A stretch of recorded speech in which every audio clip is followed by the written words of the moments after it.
welcome to the Monday Philip DeFranco Show. If you are not familiar, I'm Philip DeFranco, and this show really isn't a show, but it's me talking about some of the stuff that mattered to me in the news today, starting with really the only big thing that mattered today, and that is Osama bin Laden is dead. The self-proclaimed orchestrator of 9/11 and leader of Al-Qaeda is dead via bullet poisoning to his face. U.S. Navy SEALs found where he was hiding and shot him in the head. And just like that, we look back and go, wow.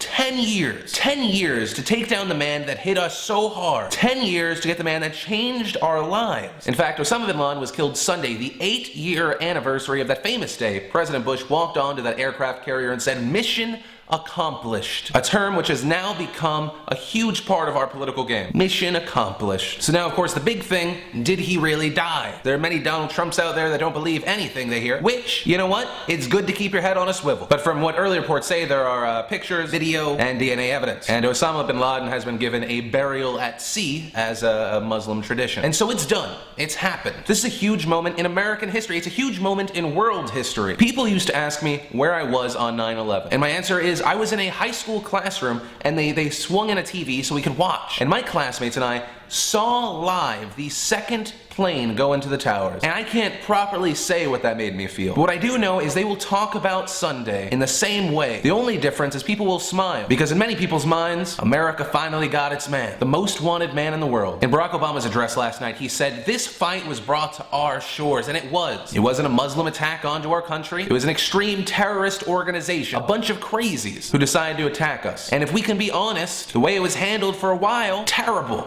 And misdirected. And then of course everyone's like, oh, Barack Obama did it. Let's be honest. I didn't like George Bush, but he definitely set up the groundwork. Barack Obama played a role too. But at the end of the day, who did it? The men and women of our armed forces. Our own. That didn't forget and stayed determined. And I'm not gonna argue, do the ends justify the means? Countless innocent lives have been sacrificed on both sides, needlessly. And it's not like taking innocent lives is new for anybody. I mean, just look at Libya. Just the other day, we killed Gaddafi's son in an airstrike, along with 3 of Gaddafi's grandchildren. NATO forces killed innocent people. And what I ask you is not to look back and say, oh, this was wrong, this was wrong, this was wrong. Because unless you have some news for me, you can't go back to yesterday and change what happened. And all you can really do is roll with the situation you have now. And we have a whole new situation today. Killing bin Laden doesn't change things on the ground. It doesn't. If anything, it is a symbolic change. The face of terrorism has been killed. What many people are saying is justice has been served. I don't agree. I think it was deserved, but if you look at the whole situation, everyone is hurting. But what has essentially happened is the same thing that if you picked up a gun and you killed Ronald McDonald, Ronald McDonald would be dead, but the next day, McDonald's would be open. Nothing would have changed. Everyone still has the same agenda, and the background changed, but he's dead. And most of us can just sit back and hope that this changes U.S. foreign policy. Ultimately, terror alerts are up. America has a new chance to have a new face for foreign relations. And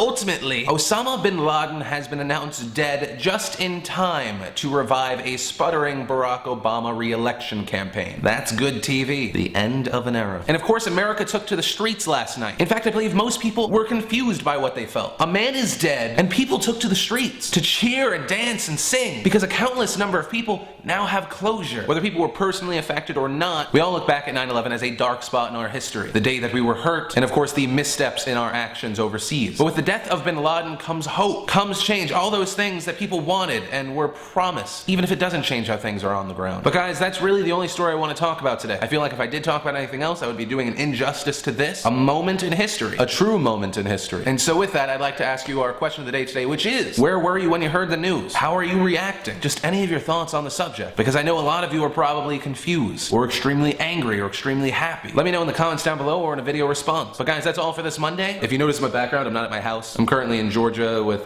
Tony for Black Box TV. He's filming out an awesome episode, big crew, big set. It's really exciting. But anyways, after this video, be sure to check out the new vlog. It's the new vlog, the one I posted after I crashed my car. Oh. But guys, that's everything that mattered to me this Monday. And as always, my name's Philip DeFranco, and you have been filled in. You know, and a lot of people say, oh, right before like something like a crash or something scary happened, your life flashes before your eyes. No, you know what happened?